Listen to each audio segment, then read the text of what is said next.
when we fast and pray, we are not led by our flesh. जब हम उपवास और प्रार्थना करते हैं तो शरीर के चलाए नहीं चलते. शारीरिक मसीह शरीर के द्वारा चलाए चलते हैं. Carnal believers walk by their flesh.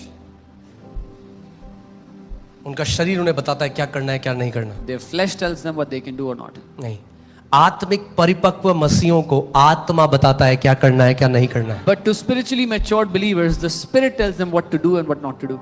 Amen. पहला कुरिन्थियों 9:27 में पौलुस कहता है, I discipline my body and bring it into subjection. 1 Corinthians 9:17 Paul says, मैं अपने शरीर को अनुशासित करता हूँ, उसको अपने वश में लाता हूँ. मैं अपने शरीर को क्या करता हूँ? अगर पौलुस उस प्रेरित को अपने शरीर को अनुशासन में लाने की जरूरत थी, तो आपको और मुझे भी आज अपने शरीर को अनुशासन में लाने की जरूरत है. If Paul the apostle needed to disciple his flesh, then you and I need to discipline our flesh. Amen. आप जानते हैं अभी नई स्टडीज आ रही हैं जिसमें दुनिया के लोग अब बोल रहे हैं अगर एक व्यक्ति केवल एक मील खाता है एक दिन में, most of their sicknesses will leave their body. Now new studies are coming where they are saying if a person eats one meal in a day, उनकी अधिकतर बीमारियां छोड़ के चली जाएंगी उनको. And that's one of the best fast you can do. और ये सबसे अच्छे फास्ट. एक मील खाओ एक दिन में जब फास्टिंग कर रहे हो. बस Eat one meal a day. सुबह से शाम तक वचन पढ़ो, अपना जॉब पे जाओ, काम करो, शाम को एक मील. Read the word, go to work, come back in the evening, have one It meal. will propel your desire to serve God. प्रभु की सेवा करने की आपकी चाहत को बढ़ा देगा. Say prayer बोलो प्रार्थना and fasting. और उपवास. So इस पूरे 2026 The entire 2026. हम परमेश्वर के भवन में रोपे जाएंगे. We will be planted in God's हम house. वचन में बढ़ेंगे. We will grow in God's word. हम प्रार्थना और उपवास का जीवन We जिएंगे. will live a life of prayer and fasting. इसीलिए That's why. हम लोग एक हफ्ते की उपवास प्रार्थना कर रहे हैं, क्योंकि इस बार हम लंबी इसलिए नहीं कर रहे क्योंकि हम हर महीने करेंगे अब से. We will be doing a week's fasting and prayer, and we're not पूरे doing it दिसंबर long तक. because we'll do one fasting prayer every month. एक हफ्ते की जनवरी में कर रहे हैं, We're doing one. फिर week हर in Jan. महीने हम 3-3 दिन की फास्टिंग प्रेयर करना शुरू करेंगे, so that it will become a lifestyle. Then every month we'll do 3 days of fasting prayer, so it becomes your lifestyle. Amen. So 19 जनवरी से 25 जनवरी तक, और फिर 25 जनवरी को हम करेंगे anointing oil service. So from 19th January till 25th January, and the 25th January we will do anointing oil service. अभिषेक के तेल की सभा. ओके. क्योंकि अगर आप, क्या साइन है कि आप शारीरिक हैं अगर आप 2 वक्त का खाना नहीं छोड़ सकते? What is the sign that you are carnal? If you cannot skip 2 meals a day, Then you are led by your body. तो फिर आप अपने शरीर के चलाए चलते हो. Amen. Immature believers are ruled by appetite. जो immature विश्वासी हैं वो अपनी भूख के चलाए चलते हैं. अगर आप भूख नहीं कंट्रोल कर सकते तो आप अपने शरीर को भी नहीं कंट्रोल कर सकते. If you cannot bring your hunger under subjection, then you cannot bring your body under subjection. Do you know hunger is the first most strongest urge in a human body? आप जानते हैं भूख एक शरीर की सबसे ज्यादा मजबूत चाहत है. अगर आपने भूख को कंट्रोल कर लिया, आप कुछ भी कंट्रोल कर सकते हो अपने शरीर की आदत को उसके बाद. If you can control your hunger, you can control any habit of the flesh. Because it's the strongest urge of a human body. क्योंकि वो एक शरीर की, एक मनुष्य के शरीर की सबसे मजबूत चाहत है. ओके. ये मत करना कि 18 तारीख को ठूस लिया पेट के अंदर सब कुछ, कि 19 से तो उपवास में जा रहे हैं हम और तबीयत खराब कर ली. Don't do this that you overeat on the 18th because from 19th I'm fasting. और मैं आपको बता रहा हूं, जब आप फास्टिंग लाइफस्टाइल करने लग जाओगे, you will start to feel amazing when your stomach is empty. When you start to मैंने live आपको a क्या कहता, fasted life, संडे बिना खाए आओ, देखो कितना मजा आएगा आपको. when you start to live a fasted lifestyle, you will start to enjoy. I've told you, come on Sunday without eating and you'll enjoy so much. Amen. You will have more energy. और energy होगी आपको. Sunday को हम कुछ नहीं खाते, Sunday we don't eat. Full energy होती है, full. We have full energy. Amen. So, hallelujah. Fourth point is generosity. चौथा पॉइंट है क्योंकि एक उदारता. चीज जो लोगों को परमेश्वर से दूर खींचता है वो है पैसे का प्रेम. The one thing that pulls people away from God is the love एक of चीज money. जिसने लोगों को आज दास बना दिया है वो है पैसे का प्रेम. One thing that has enslaved people is the love of और money. बाइबल कहती है पैसे का प्रेम हर एक बुराई की जड़ है. पैसा नहीं, पैसे का प्रेम. And the Bible says that the love of money is the root of all evil. Not money, but the love of money is the root of all evil.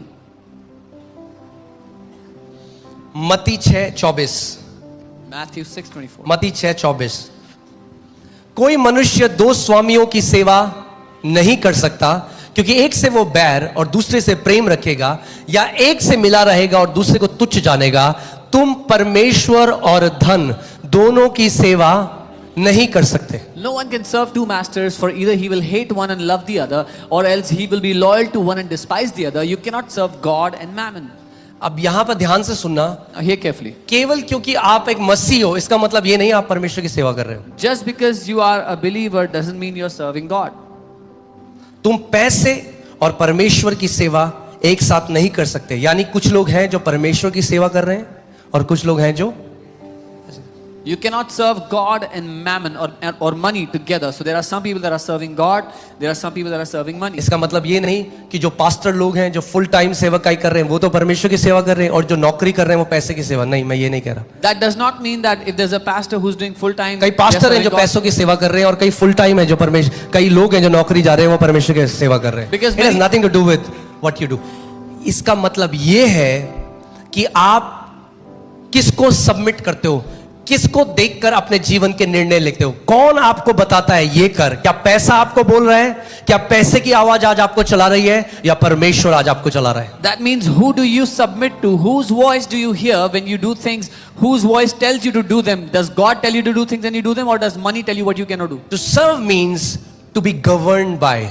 सेवा करने का अर्थ है कि कोई आपका नेतृत्व करता है, आपको बताता है क्या करना है। हाँ, आज लोग क्या करते हैं, परमेश्वर ने उनको रोपा है कहीं पे, वो देखते हैं आय हाय बैंगलोर में 20,000 रुपए ज्यादा मिल रहे हैं। क्या वह 20,000 ज्यादा मिले और क्या परमेश्वर ने भेजा आपको वहां पे? अगर आप परमेश्वर के बेटे और बेटी हो, अगर वो सच में आपका पिता है तो वो आज आपका मार्गदर्शन करता है। अगर वो भेजता है तो जरूर जाओ, मगर 20,000 भेजता है तो मत जाओ, क्योंकि परमेश्वर जहां आप हो वहां आपको 20,000 नहीं बहुत दे देगा उससे बढ़कर। Because when God plants some people in the church and they get an opportunity to go to another city where they are getting more money, if they go to that city because of money, then they are serving money. But if they go there because God has sent them, then they are serving God. If God sends you somewhere, go for it. ने हरी चराइयां देखी। Lot saw the green pastures. आज लोग हरी चराइयां देखते हैं। Today people look at the green notes. Ibrahim परमेश्वर के द्वारा उसके मार्गदर्शन में चला, Abraham walked under the और oversight of लूत या इंग्लिश में लॉट वो हरी चराइयों में नाश हो गया और इब्राहिम रेगिस्तान में फल फूल गया। Lot went into the green pastures and was destroyed, whereas Abraham went into the desert and prospered. Amen. To serve means to be directed by, to be controlled by, to obey. सेवा करने का अर्थ है आज्ञा मानना या किसी के अधीन होना है, किसी के नेतृत्व में चलना। बेस्ट तरीका बताऊं आपको पैसे का प्रेम से बचने का, be generous. The best way to save yourself from the love of money वो है उदारता के केवल द्वारा। कलीसिया में नहीं, Not just in कई church. मसीह लोग ऐसे हैं दशवांश तो देंगे एकदम, मगर सब्जी वाले से 2-2 रुपए से लड़के। There are some believers who will give their tithe in church but then fight with vegetable vendors or other vendors for 2 क्योंकि rupees. अभी तक एक प्रकाशन अंदर नहीं गया Because the revelation has not कि वो entered their heart, राजाओं के राजा और प्रभुओं के प्रभु की संतान है। that they are a child of the King of Kings and the Lord of Lords. इसीलिए जो मैं हमेशा उदाहरण देता हूँ, That's why the example I always दूध give. लिया मदर डेयरी का, They got mother dairy जब milk. डाल दिया पूरा, After they इसमें poured it थोड़ा out. और पानी। Added milk to it. कहीं ऐसा ना हो पैसे दिए हैं भैया एक बूंद रह जाए इस थैली के अंदर। Oh, we paid for it. We don't want to miss even a drop of milk in it. अरे पहले ही पानी मिला था और मिला दिया पानी। There was already water in it. You added more water to it.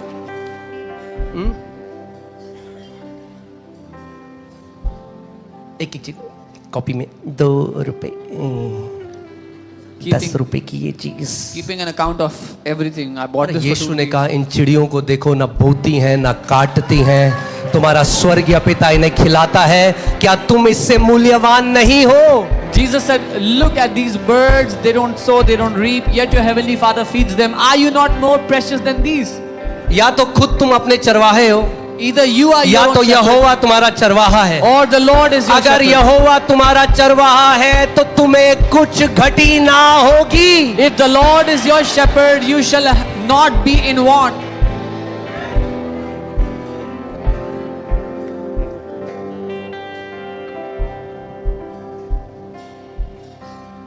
आमेन। उदारता समझनी पड़ेगी। You have to अगर understand उदारता generosity. नहीं समझी, If you don't understand generosity, प्रभु ने ना एक प्रतिज्ञा एक आज्ञा के पीछे डाल दी। क्यों? हम बच्चों को क्या बोलते रहे कि बेटा 80% ला, तुझे साइकिल दूंगा। बोलते हैं साइकिल आप दे सकते हो अपने बच्चे को, मगर आप प्रोत्साहित करना चाहते हो कि वो और बढ़ के करे, कि उस जगह आ जाए कि आप उसे साइकिल दो। ऐसे ही परमेश्वर ने प्रतिज्ञा एक आज्ञा के पीछे डाल दी। क्या? दो तो तुम्हें दिया जाएगा। the Lord has kept a promise behind a commandment. As you try to motivate your child, if you score this much, I'll get you a bicycle. God has kept this promise behind this commandment. Give and it shall be given to you. सबके group में होता है एक ऐसा बंदा, आपके group में भी होगा, वो कभी बटवा नहीं निकालेगा अपना। Everybody's group has this one guy who will never take out his wallet.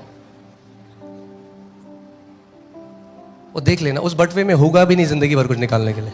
And you will see that that wallet will never have anything to give. मगर याद रखना मेरी बात, ऐसा भी एक बंदा होगा जो हमेशा पहला बटवा निकालेगा और वो जिंदगी भर बटवा निकालता रहेगा, क्योंकि परमेश्वर कमी नहीं होने देगा उस बटवे But में। always remember, there will be one guy who will always take out his wallet first, and this guy will keep taking out his wallet all life long because he will never have any lack. मेरा एक दोस्त था, वो मुझे हमेशा बोलता था क्यों हर बार वो निकालता है, ये बाकी लोग कभी नहीं करते। A friend of mine used to say, "Why do you take out the wallet first? Why all the other guys आज don't?" मुझे याद आती है वो बात, Today I remember, और मैं जानता हूँ and I know जो देता रहता है he who gives वो जिंदगी भर देता रहता will है, keep giving. और जो लेता रहता है He who takes वो जिंदगी भर लेता रहता will keep है। taking. तो आप डिसाइड करो आपके हाथ ऐसे होने वाले हैं या ऐसे होने वाले So लोगों you के सामने। decide, are your hands going to be like this or like this before people? आप कितनी भी प्रार्थना कर लो, कई लोग कहते हैं हम उपवास और प्रार्थना करें फाइनेंस का। अरे भैया जिंदगी भर उपवास कर लो और प्रार्थना कर लो। फाइनेंस के पीछे, फाइनेंशियल ब्लेसिंग के पीछे एक आज्ञा है। जब तू उदार होगा, जब तू देना सीख जाएगा तो तेरे लिए भी दिया जाएगा। Some people say we are fasting and praying for finances. Even if you fast and pray for finances, there is a principle behind financial prosperity, and that is when you give, you shall receive. When you will become generous, it shall be given to you. मैंने पूरी life ये देख लिया। I have seen my entire life.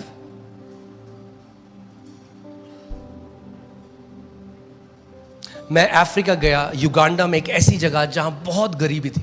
I went to Africa and Uganda, a place where there was so much poverty. हम अलग अलग कलीसिया में गए We went to different churches. और फिर एक कलीसिया में गए, And then we went to one church. वहां मैंने देखा पास्टर बहुत आशीषित है। I saw the pastor is very blessed. जब उन्होंने अपने घर हमें रखवाया, When he kept us at his house, वो पहले पास्टर थे he was the first pastor जिनके यहाँ हम गए to have और whose जिन्होंने house we हाथ खोलकर हमें दिया। went. He opened बाकी his सब hand and जगह gave लोग to us. कहते हैं हमें दो। All the ये other एक people. अकेला बंदा था जो उदार था। मैंने जान लिया सीक्रेट, मैंने कहा ये है सीक्रेट, इसीलिए ये ब्लेस्ड है। All the other places where we went, everybody asked for money. To this guy, he opened his hand to give to us, and I knew this is the secret. Always remember, हमेशा याद रखना, generosity brings prosperity. उदारता ही समृद्धि लाती है।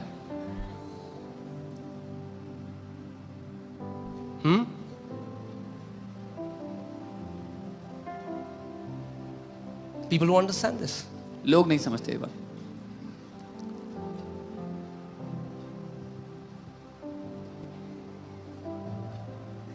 If you want to break the spirit of poverty, अगर आपको गरीबी की आत्मा को तोड़ना चाहते हो, कई लोग हैं जैसे कहते हैं हम खानदानी गरीब हैं। हाँ, पता है आपको, मेरा दादा, मेरा परदादा, वो आत्मा टूटती है बलिदान स्वरूप भेंट से परमेश्वर के राज्य में। some people that have suffered poverty for generations, that spirit is broken by sacrificial generosity. आज हमें याद आता है जब कुछ नहीं था कलीसिया में, तब भी हमने हमेशा अपने हाथ ऐसे रखे। जो परमेश्वर का दास आता था हम बोते थे, जो हमारे पास आता था हम बोते थे। हमने उदारता सीखी जब कुछ नहीं था। Today I remember मगर परमेश्वर का वचन सच्चा है। उसने जो अपने वचन में कहा, उसने कहा दो तो तुम्हें भी दिया जाएगा। हिला हिला कर, दबा दबा कर मनुष्य तुम्हारी गोदी पर डालेंगे उस बात को। उसका वचन झूठा नहीं है। even